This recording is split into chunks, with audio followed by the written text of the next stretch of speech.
Romanos capítulo 10, de 5 a 11.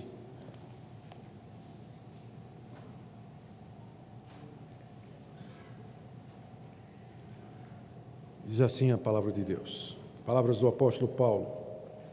Ora, Moisés escreveu que o homem que praticar a justiça decorrente da lei viverá por ela. Mas a justiça decorrente da fé assim diz: não perguntes em teu coração quem subirá ao céu, isto é, para trazer do alto a Cristo, ou quem descerá ao abismo, isto é, para levantar Cristo dentre os mortos. Porém, o que se diz? A palavra está perto de ti, na tua boca e no teu coração. Isto é, a palavra da fé que pregamos.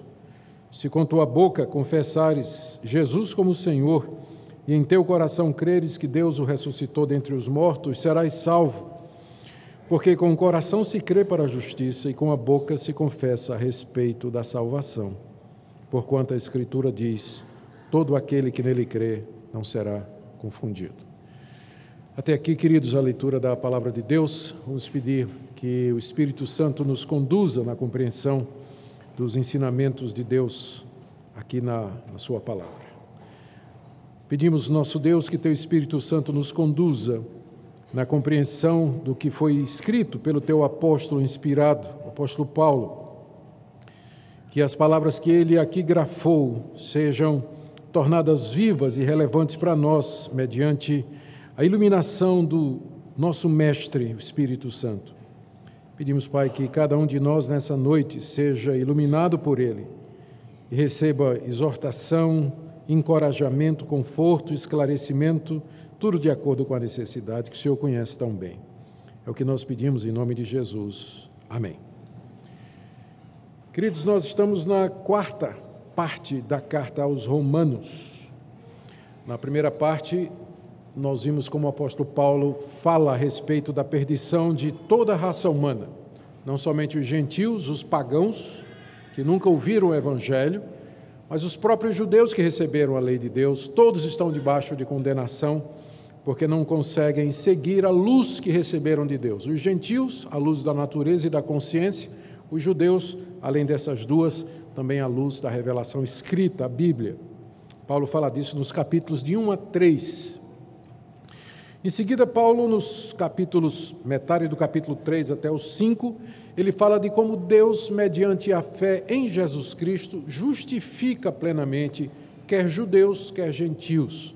Na cruz do Calvário, Cristo ofereceu um sacrifício perfeito, uma propiciação, um pagamento pelos nossos pecados, de forma que, com base nesse sacrifício, Deus aceita e perdoa pecadores arrependidos que pela fé se chegam até Ele.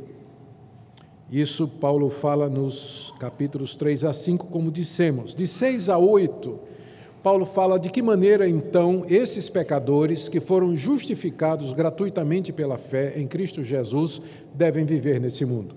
É a parte que fala da santificação. Paulo explica no capítulo 6 como é que eles podem ser livres do pecado, no capítulo 7 como é que eles são livres da lei, e no capítulo 8 ele fala da vida no Espírito Santo. E aí entramos naquela parte que é considerada a mais complexa da carta aos Romanos, que é exatamente a quarta parte, capítulos de 9 a 11, onde o apóstolo Paulo responde a uma pergunta que estava latente durante todo esse tempo. Qual é, então, o lugar da nação de Israel no plano de Deus? Porque se a salvação é pela fé em Cristo Jesus, como é que ficam as promessas que Deus fez a Abraão? A aliança, a lei que foi dada no alto do Monte Sinai, os sacrifícios de animais, o sacerdócio levítico, todos os pactos, como é que fica isso? Como é que Israel encaixa dentro do plano de Deus? Paulo, então, responde isso nos capítulos 9, 10 e 11. E ele dá uma resposta. E nesses capítulos a resposta vai em 3 direções. Na primeira, que está no capítulo 9, Paulo diz que Israel rejeitou o Messias por conta da eleição e da predestinação divinas, porque há um Israel dentro de Israel. Serão salvos aqueles judeus que foram eleitos por Deus antes da fundação do mundo, os quais, ao ouvirem o Evangelho, creram no Senhor Jesus. Portanto, as promessas de Deus não falharam, porque as promessas, o pacto tinha sido feito com esse que Paulo chama de remanescente fiel. É disso que Paulo trata no capítulo 9. Mas aí, em seguida, no capítulo 10, Paulo diz que Israel se perdeu por sua responsabilidade, porque eles desconheceram a justiça de Deus e resolveram estabelecer a sua própria, rejeitando Jesus Cristo, que está essa parte que foi a última mensagem que nós pregamos, que foi em dezembro. Eu vou ler para vocês, capítulo 10, de 1 em diante. Irmãos, a boa vontade do meu coração e a minha súplica a Deus a favor deles, eles aqui são os judeus, são para que sejam salvos. Naturalmente, então, eles estavam perdidos. Porque eu lhes dou testemunho de que eles têm zelo por Deus, porém não com entendimento, provando que não basta você ser zeloso por Deus, você tem que ter entendimento, senão seu zelo não vai lhe salvar.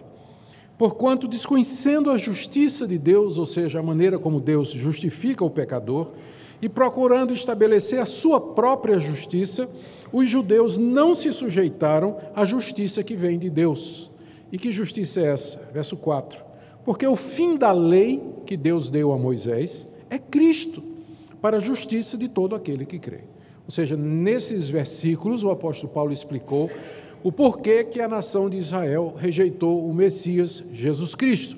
A grande maioria dos judeus não creu que Jesus era o Messias, e eles entregaram Jesus para ser crucificado. A resposta de Paulo é que eles desconheceram o que Deus havia revelado no Antigo Testamento, de que a justificação do pecador é mediante a fé no Messias. Desconhecendo isso, então eles procuraram estabelecer o seu próprio caminho de salvação, que era o caminho de praticar a lei, de ganhar méritos diante de Deus, para que então pudessem merecer a salvação, e dessa forma eles acabaram rejeitando aquele que é o fim da lei, que é Jesus Cristo. Isso foi o que nós vimos na última mensagem. Na mensagem dessa noite, nós vamos ver a continuação, onde o apóstolo Paulo diz que os judeus desconheceram a Jesus Cristo voluntariamente, porque Moisés havia falado com clareza no Antigo Testamento que a salvação é pela fé e não pelas obras. Paulo faz isso citando duas passagens, uma em Levítico, onde ele fala a respeito da justificação mediante a lei, como sendo alguma coisa impossível, e a outra passagem em Deuteronômio, onde ele interpreta para mostrar que Moisés estava falando da salvação pela fé em Cristo Jesus. E ele termina com uma citação em Isaías, no verso 11, como nós acabamos de ler. O meu objetivo nessa noite é tentar descompactar essa passagem, que é considerada por alguns como uma das passagens mais complicadas da carta aos Romanos, porque parece que Paulo está jogando Bíblia contra Bíblia, citando Moisés contra Moisés. Uma hora Moisés diz que a salvação é pela lei, e outra hora Moisés diz que a salvação é pela graça, não é? Como é que a gente resolve isso? Então, o meu objetivo é tentar entender a passagem de uma maneira clara, que faça sentido, e, mais uma vez, nos reassegurar daquilo que a Bíblia nos ensina, de que nós somos salvos pela graça na obra completa de Jesus. Meu objetivo é que você que já crê nisso se sinta renovado na sua fé, e você que talvez tenha dúvidas a respeito disso possa ser esclarecido, e que no final todos nós saiamos daqui nessa noite glorificando o nosso Deus por tão grande redenção. Vamos começar então com essa afirmação de Paulo de que o desconhecimento dos judeus para com Cristo e o caminho da salvação através dele não foi por ignorância. Paulo havia dito que a razão pela qual os judeus rejeitaram a Jesus é porque desconheceram o caminho da justificação que Deus havia determinado, que está no verso 3. Desconhecendo a justiça de Deus, eles estabeleceram a sua própria e não se sujeitaram à justiça que vem de Deus. Quando Paulo diz aqui que os judeus desconheceram o caminho da salvação, que está no Antigo Testamento, ele não está dizendo que os judeus não tiveram conhecimento, como quem nunca tinha lido, mas simplesmente que eles tiveram conhecimento, mas resolveram ignorar, e resolveram seguir o seu próprio caminho. Ou seja, o problema dos judeus não era ignorância, porque a doutrina da salvação pela fé está no Antigo Testamento. O problema dos judeus foi rebelião e incredulidade. Eles rejeitaram o que Deus havia revelado na antiga aliança, através de Moisés, e resolveram estabelecer o seu próprio caminho, ou seja, o homem é salvo pela guarda da lei. Se eu guardar todos os mandamentos, se eu seguir todos os estatutos e juízos que Deus estabeleceu, então no final eu merecerei a salvação. Não foi isso que aconteceu, diz o apóstolo Paulo. Eles, na verdade, agiram movidos pela incredulidade e desobediência. E aqui, no meu segundo ponto, Paulo prova isso, citando o próprio Moisés a respeito da maneira pela qual o homem é justificado. E ele faz isso com duas passagens. A primeira é uma passagem de Levítico 18, verso 5. Veja comigo aí o verso 5. Ora, Moisés escreveu em Levítico, capítulo 10, 18, verso 5, você pode conferir na sua Bíblia. Ora, Moisés escreveu que o homem que praticar a justiça decorrente da lei viverá por ela. Paulo está citando o Antigo Testamento porque ele sabe que na igreja de Roma, a quem essa carta é dirigida, há muitos judeus. E que haveria muito questionamento a respeito de tudo isso que Paulo está fazendo. Como os judeus recebiam a lei de Moisés, as escrituras do Antigo Testamento, como sendo a palavra de Deus, Paulo usa a palavra de Deus para argumentar. E ele diz, é como se ele dissesse, a própria escritura da antiga aliança, que vocês consideram como palavra de Deus, ela já ensina, ou ela já ensinava isso que eu estou ensinando. Por exemplo, o próprio Moisés disse que o homem que quiser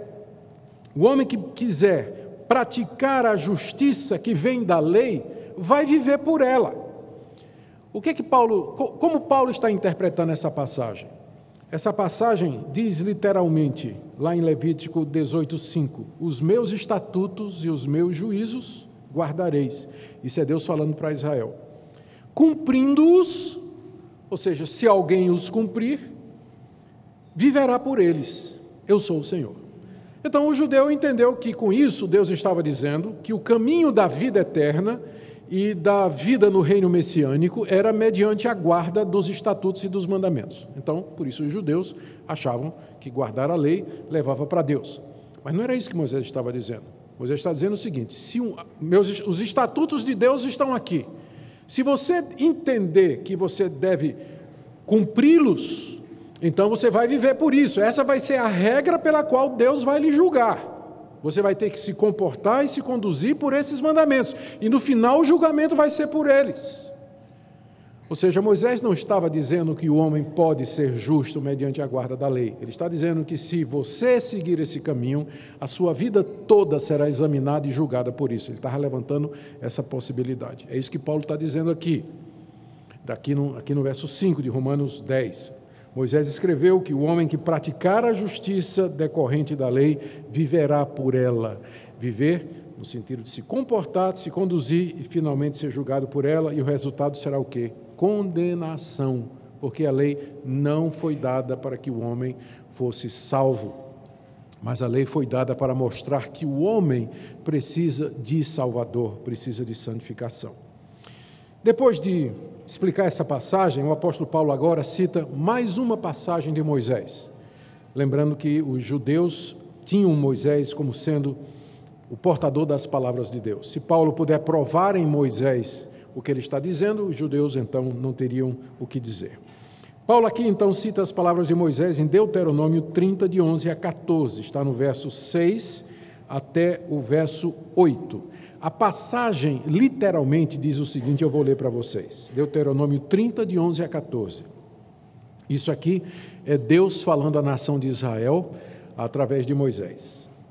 Esse mandamento que hoje te ordeno, Israel, não é demasiado difícil, nem está longe de ti, não está nos céus para dizeres, quem subirá por nós ao céu, que nolo traga e nolo faça ouvir para que o cumpramos? Nem está além do mar para dizeres, quem passará por nós além do mar para que nolo traga e nolo faça ouvir para que o cumpramos? Pois essa palavra está muito perto de ti, na tua boca e no teu coração para cumprires.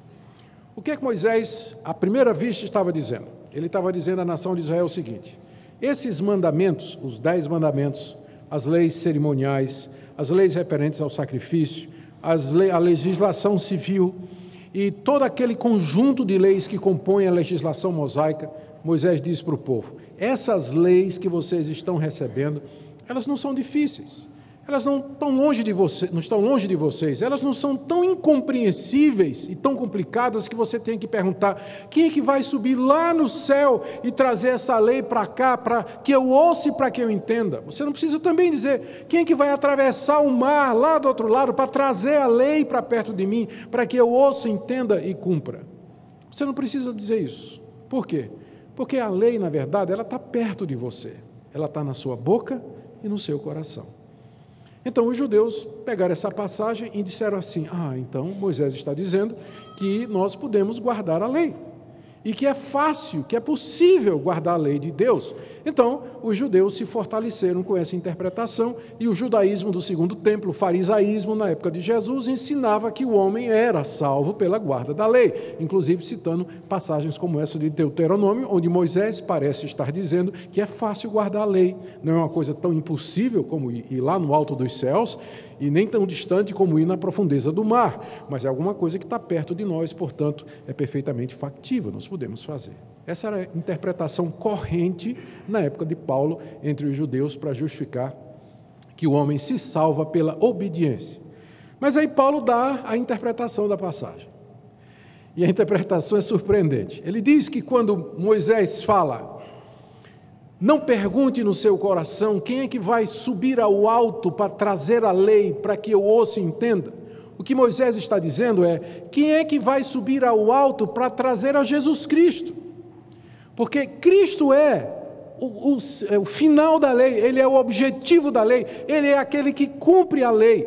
E o próprio fato do judeu perguntar: quem é que vai trazer a lei para perto de mim? Já significa que ele não pode ser salvo pelos seus méritos, ele precisa de alguém que traga a lei para ele, alguém que traga a redenção para ele.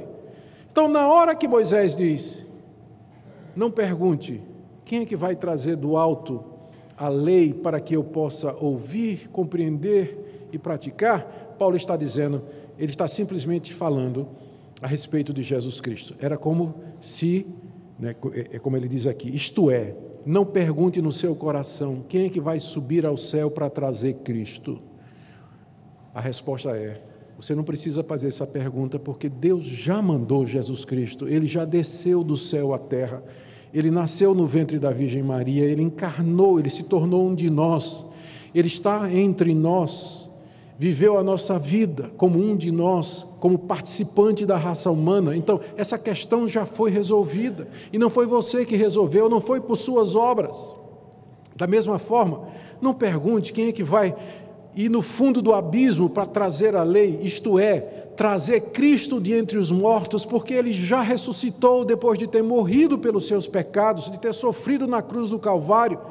Ele ressurgiu triunfante da sepultura, Ele vive pelos séculos dos séculos, tendo efetuado uma perfeita redenção. Portanto, a única coisa que você precisa fazer, essa palavra do Evangelho está pertinho de você, ela está na sua boca e no seu coração. Aí Paulo termina no verso 8 dizendo, é isso que ele diz no final do verso 8, leia comigo. O que se diz? O que é que Moisés disse depois de dizer? Não se pergunte quem vai para cima nem quem vai para baixo. O que é que Moisés disse? Moisés disse: a palavra está perto de ti, na tua boca e no teu coração. Aí Paulo diz: mas é exatamente isso que eu prego, não é isso? Final do verso 8. Essa é a palavra da fé que pregamos. Porque é a fé que pergunta: onde está Cristo? Onde está aquele que é meu Salvador? É a fé que pergunta isso. Será que Ele está tão alto? Será que Ele está tão longe, tão distante? E Paulo então vê nas palavras de Moisés o próprio Evangelho da graça sendo explicado. É por isso que ele diz, os judeus não têm desculpa. Quando os judeus desconheceram o caminho de Deus, eles fizeram isso com base na sua incredulidade e na sua rebelião, porque o próprio Moisés falou que a redenção era mediante a descida do Salvador e a ressurreição dele. E essa palavra então, a palavra da salvação, ela está perto de nós, ela está na nossa boca e no nosso coração. É assim que Paulo dá essa interpretação. E na terceira parte do que eu quero dizer para vocês nessa noite, nós vemos Paulo agora juntando o evangelho de Moisés e o evangelho dele, numa passagem que é talvez uma das passagens mais úteis de toda a Bíblia para explicar a alguém como é que essa pessoa pode ser salva. Você já pode marcar aí na sua Bíblia, é aquele versículo que a gente tem guardado, né? De repente você está numa conversa e alguém pergunta, tá, tudo bem, mas o que é que eu faço para ser salvo? Aí você, olha aqui, ó, se com a tua boca confessares Jesus como Senhor, e em teu coração creres que Deus o ressuscitou dentre os mortos, serás salvo. Porque com o coração se crê para a justiça e com a boca se confessa a respeito da salvação. Nesses dois versículos, Paulo resume o evangelho de Moisés e o evangelho que ele prega. E como eu disse, eles se constituem talvez uma daquelas passagens mais claras, úteis e preciosas para mostrar a alguém o caminho da redenção. De que maneira alguém pode ser salvo? Quer seja um judeu, quer seja um gentil. O que é que Moisés ensinou? O que é que Paulo ensinou? Está resumido em duas coisas que, na verdade, é apenas uma, que se expressa de duas maneiras. Primeiro, verso 9, você tem de crer de todo o coração que Deus ressuscitou Jesus de entre os mortos. Paulo diz aqui, verso 9, na parte final, se creres que Deus o ressuscitou dentre os mortos.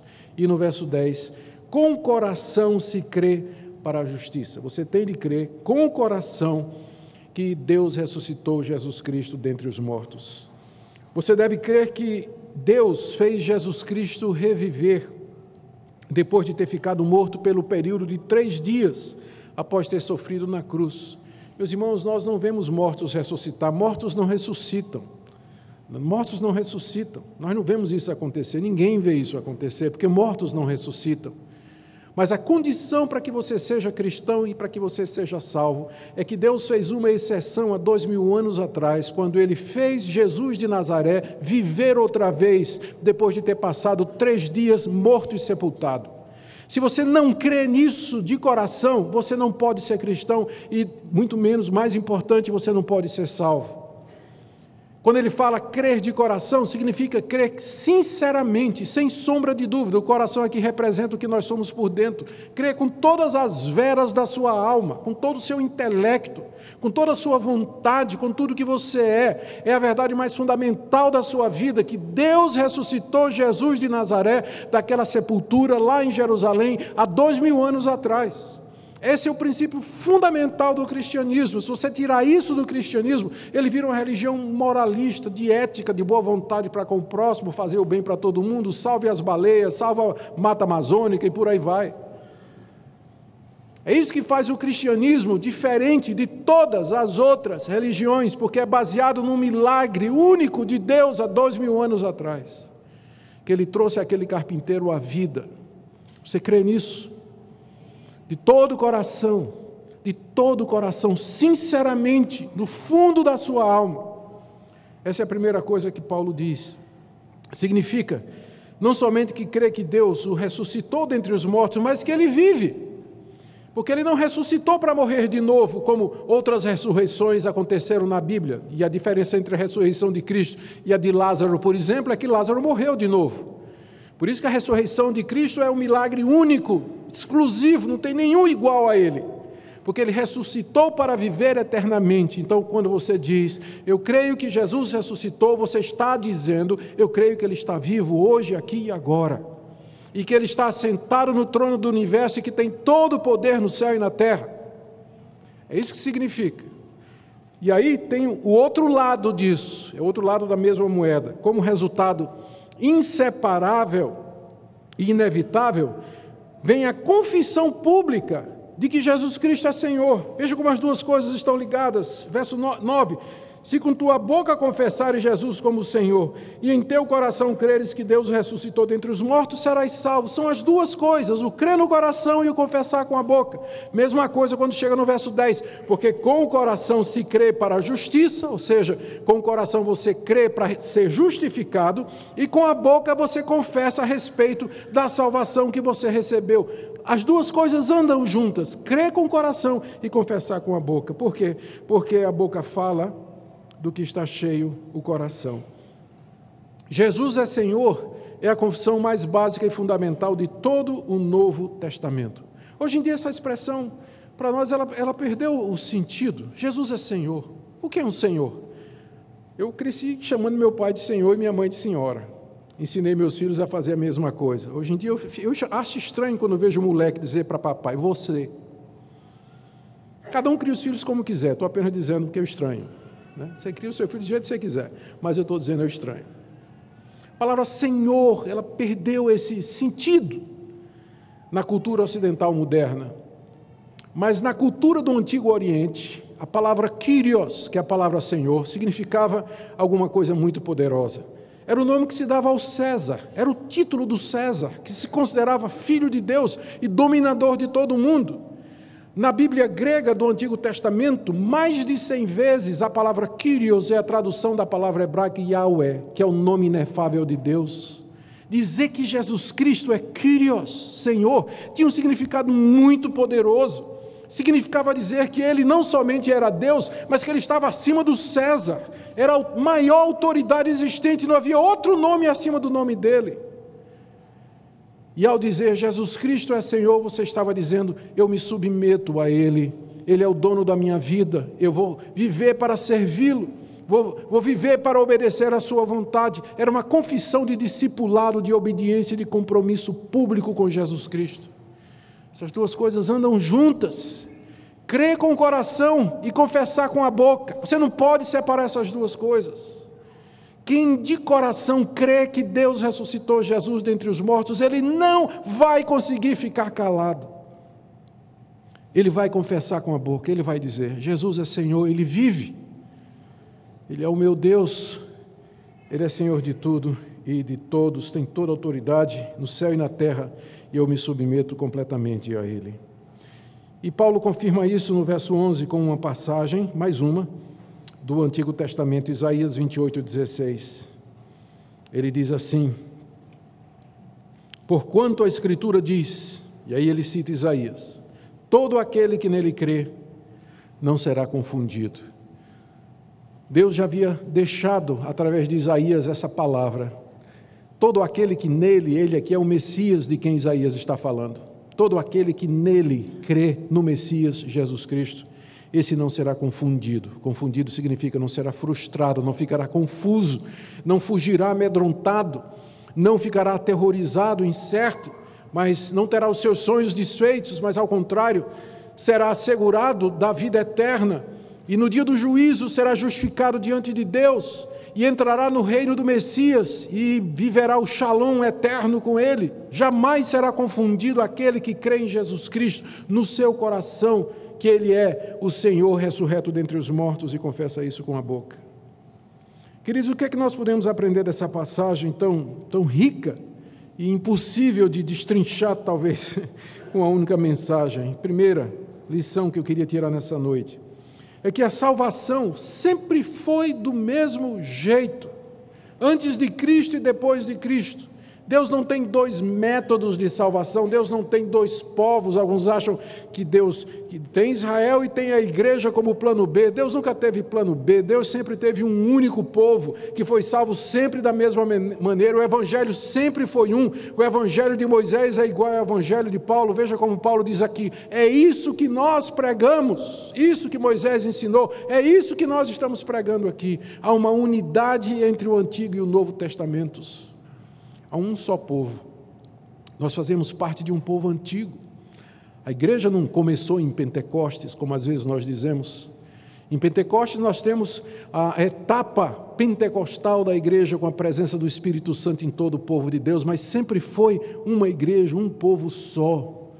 A igreja começa no Éden, com a palavra da redenção, de ti virá aquele que esmagará a cabeça da serpente. Pertencemos a um povo antigo.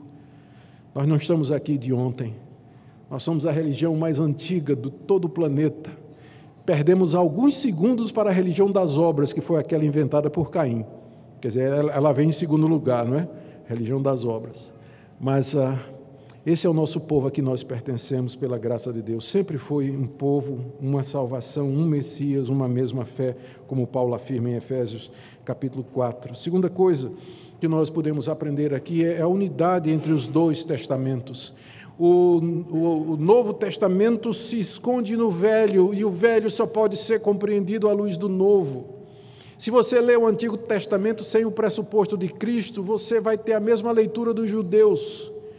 Qual a diferença entre nós e os judeus? Porque ambos temos o Antigo Testamento como palavra de Deus. O judeu recebe o Antigo Testamento como palavra de Deus. É claro que ele não chama de Antigo Testamento. Quem chama de Antigo é nós, porque temos um Novo, né? Mas para o judeu é a Torá, não é? A palavra de Deus, as Escrituras. Qual é a diferença da leitura deles e da nossa? É porque nós lemos o Antigo Testamento do ponto de vista cristão, cristologicamente, tendo Jesus como sendo o centro das Escrituras do Antigo Testamento. Nós já sabemos que ele é o tema central do Antigo Testamento. As genealogias do Antigo Testamento conduzem a Cristo, o sistema sacrificial aponta para Cristo, as histórias do Antigo Testamento apontam para Jesus, as instituições de Israel apontam para Jesus Cristo, a lei aponta para Jesus Cristo. Nós lemos as Escrituras a partir de Jesus Cristo, elas, portanto, fazem sentido. É isso que Paulo está fazendo aqui, por exemplo, quando ele interpreta Deuteronômio. Uma terceira lição que nós tiramos aqui é a ratificação, ou mais uma vez, o reforço do que nós temos ensinado aqui nesse púlpito, e os demais pastores também, de que o homem é justificado diante de Deus, não por obras da lei, não por mérito, mas mediante a fé na obra completa de Jesus Cristo. E essa fé se manifesta da seguinte maneira: ela é esmiuçada, ela significa você crer no seu coração na ressurreição de Jesus Cristo, como aquele milagre exclusivo há 2000 anos atrás, e você confessar publicamente essa fé que Jesus Cristo é Senhor. As duas coisas estão intimamente ligadas. E outra lição que nós tiramos aqui é que grande redenção. A palavra, portanto, a salvação, portanto, está ao seu alcance, porque ela não está lá no céu, no alto dos céus, e ela não está lá no fundo do mar. Ela está na tua boca e no teu coração. Se você no coração crer que Deus ressuscitou a Jesus dentre os mortos, e com a boca você professa isso, você será salvo, será perdoado dos seus pecados, não importa o tamanho deles. Você será justificado das suas iniquidades e recebido por Deus como seu filho. Eu termino aqui dizendo duas coisas. A primeira é, você tem aqui uma resposta, não uma resposta, mas um daqueles momentos em que a Escritura nos deixa perplexos, quando coloca lado a lado a soberania de Deus e a responsabilidade humana. No capítulo 9, como eu disse, Paulo explica a rejeição de Israel com base na soberania de Deus. Ele diz: Israel rejeitou o Messias porque somente os escolhidos por Deus é que podiam crer. Então, então a rejeição de Israel é resultado da soberania de Deus, da predestinação e da eleição. Muito bem. Quando chega no capítulo 10, Paulo diz: mas Israel rejeitou o Messias porque desconheceu a justiça de Deus e procurou estabelecer sua própria justiça. Israel se perdeu pela sua própria responsabilidade.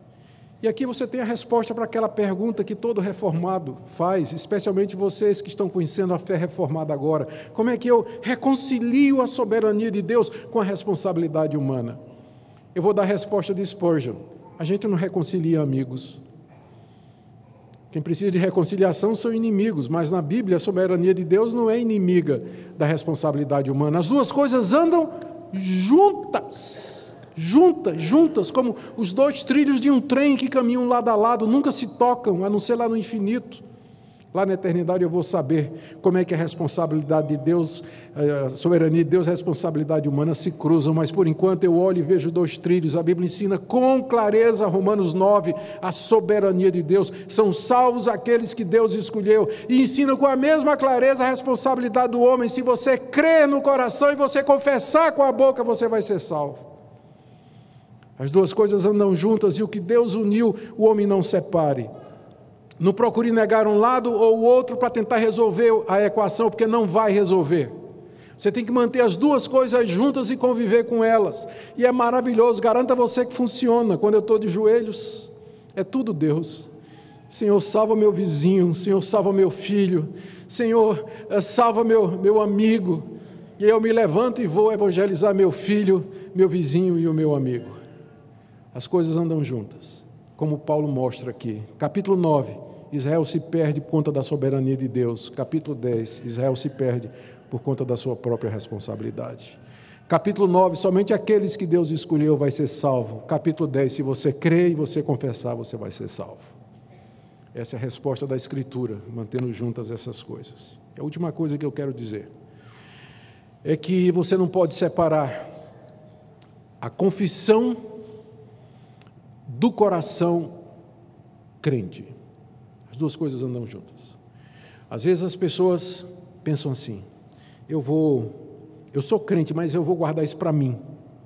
Sabe como é? Porque lá na escola, se eu disser que eu sou crente, quando os meninos vierem com revista pornográfica, que hoje ninguém tem mais isso, né? Quando os meninos vierem com fotografia de mulher nua no celular, né? Eu vou dar uma risadinha amarelinha assim e tal, não vou dizer nada. Senão o pessoal vai fazer bullying em mim o tempo todo. Jovem, eu digo a você, é melhor você sofrer bullying agora do que o bullying de Deus no dia do juízo. Vai ser muito mais severo. Muito mais severo. Se você crê no coração, você tem que professar publicamente. As duas coisas andam juntas. Uma fé que não é professante, ela é inexistente. Isso vale também para o ambiente de trabalho. Isso vale também para o ambiente universitário, onde às vezes os cristãos se sentem acuados por causa da hostilidade de professores e de colegas. Eles ficam lá como agente secreto de Cristo, né? Orando para que ninguém descubra que ele é cristão. Não tem agente secreto no cristianismo.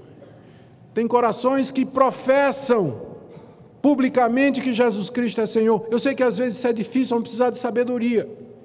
Vamos precisar de sabedoria. Mas o ponto é que nunca você pode negar a Jesus Cristo se você no coração crê que Ele é Senhor e que Deus ressuscitou dentre os mortos. Isso tem que fazer diferença na sua vida, no seu trabalho, na sua escola, na sua família. Cristianismo não é uma religião individual que você guarda para você como o budismo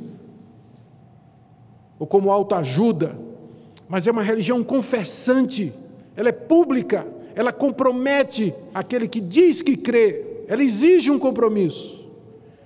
E nessa noite eu quero chamar você a assumir esse compromisso, se você professa que é um cristão. Se você diz no coração que crê que Jesus ressuscitou dos mortos pelo poder de Deus, então seja coerente com isso no seu trabalho, na sua vida, na escola, no dia a dia.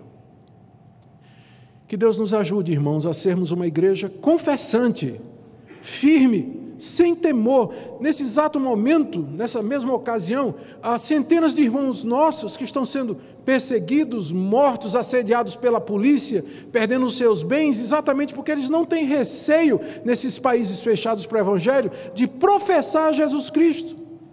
E nós aqui no Brasil, onde temos toda essa liberdade, ficamos receiosos de que lá na escola o professor de Química, Biologia, que é evolucionista, vai descobrir que eu sou crente. E vai ficar me perseguindo em sala de aula. Que seja, mas se você crê, sua boca não pode ficar fechada. Que Deus nos ajude, irmãos, a viver esse evangelho que nós professamos. Amém? Oremos. Pai querido, a palavra está perto de nós, na nossa boca e no nosso coração. Te damos graças por isso, porque jamais poderíamos subir aos céus ou descer ao mais profundo do mar em busca dessa redenção, mas o Senhor do alto trouxe a Cristo e das profundezas da terra o ressuscitou dos mortos, de maneira que a palavra está na minha boca e no meu coração. Senhor, se há alguém aqui que ainda não compreendeu o Evangelho, que seja essa noite de iluminação. Se há crentes aqui que estão traindo a sua confissão com um comportamento inadequado, incoerente com a profissão em Cristo Jesus, ó Deus, repreende com ternura, com firmeza, traz de volta esse teu filho, essa tua filha aos caminhos do Evangelho. E ajuda-nos a viver para a tua glória, para exaltarmos o teu nome aqui nesse mundo. Pedimos em nome de Jesus. Amém.